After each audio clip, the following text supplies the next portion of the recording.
Bonjour Nicolas.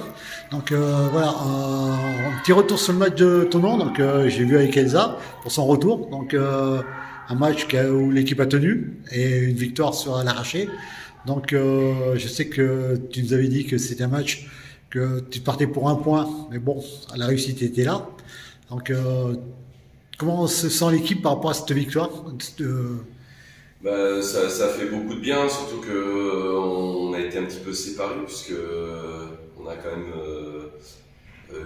9 joueurs, je crois, qui sont partis en sélection, si je me trompe pas, entre les militaires, l'Ukraine et puis Haïti, et puis moi-même aussi. Donc on a eu fait quand même 7, 8, 9 jours sans le groupe au complet, donc on s'est retrouvés en milieu de semaine pour repartir au travail, mais en tout cas c'était plus facile de partir et d'avoir le groupe un petit peu divisé pendant cette trêve après la victoire.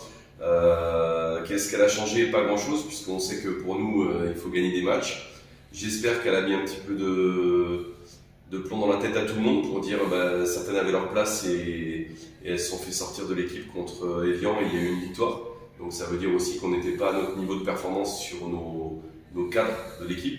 Donc on attend à voir contre Marseille si elles vont répondre présentes, puisque personne n'est éliminé du groupe, personne n'est mis au placard. Mais par contre, là, on n'a pas de deuxième chance. Donc, dans cette dernière ligne droite, il faut que nos cadres répondent présentes pour Marseille. Voilà, c'est un petit peu le bilan de ce match d'Évian. On a fait un coup de poker, on a mis toutes les jeunes, toutes les remplaçantes. Ça a marché, tant mieux, même au-delà de nos espérances, parce que c'est vrai que le but à la fin il est un petit peu arraché. Et c'était un match qui était très compliqué, mais on voit que l'équilibre il est fébrile, puisque Evian n'avait pas perdu depuis je sais plus 3 mois, je crois. Et puis ils ont perdu 2-0 la semaine dernière contre Montauban. Donc on voit que l'équilibre est fragile et dès qu'il y a une défaite ou une victoire, ça peut tout relancer. Donc on espère que cette victoire contre Evian va être le signe du maintien pour nous, et on va aller chercher maintenant des points à chaque match, et on veut essayer de le faire à Marseille. Justement, à propos de Marseille, donc au match aller, Marseille était arrivé ici en étant invaincu, puis reparti avec le point du match nul. Donc, le même objectif dimanche chez eux. Je crois qu'on veut faire mieux à chaque match. Donc voilà. Donc on en était sur aller chercher le nul à Marseille, voire autre chose. Oui, on espère la victoire, on veut toujours progresser, donc on espère. C'est pas une phase facile pour Marseille, puisque en l'espace de quelques jours, ils ont presque perdu tout espoir de monter maintenant, avec un écart qui est conséquent avec Saint-Etienne. Donc les deux solutions, hein, soit ils vont réagir très fort contre nous, et ils en ont les moyens, parce que c'est une très grande équipe. Soit peut-être ils traversent une passe aussi difficile comme nous on l'a vécu. Donc là, on se doit d'être fort et percutant pour essayer de gagner quelques points ou un point, mais on a l'ambition de faire un petit peu mieux que ça. Donc voilà, mais on sait toujours avant le match que depuis le début du championnat, il n'y a rien de solide, ni pour nous ni pour l'adversaire. Tout est remis un petit peu en cause à chaque match. Donc voilà, on ira avec de l'ambition.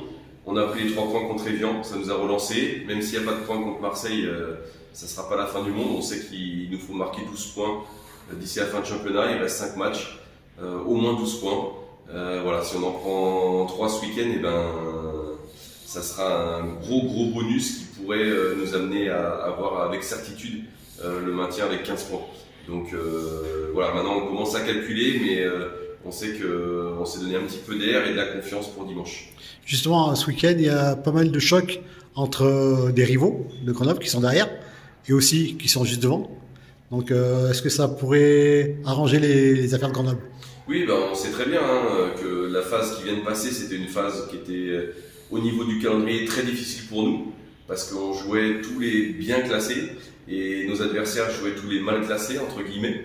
Donc là, on rentre dans la phase du championnat inverse, où nous, on va jouer toutes les équipes qui sont derrière nous ou autour de nous, et les autres vont jouer le haut de tableau, tous au moins une fois Saint-Etienne ou Marseille, ou les deux, ou Nice. Donc voilà, on le sait à l'avance, on n'a pas paniqué, mais c'est vrai que cette défaite à Toulouse nous a fait très mal dans les têtes, et il y avait besoin de réagir. Donc on a réagi, on a un petit peu gommé ça, mais le job il reste à faire comme on l'a fait au match aller. Voilà, on a marqué au match aller 13 points sur ces 5 matchs.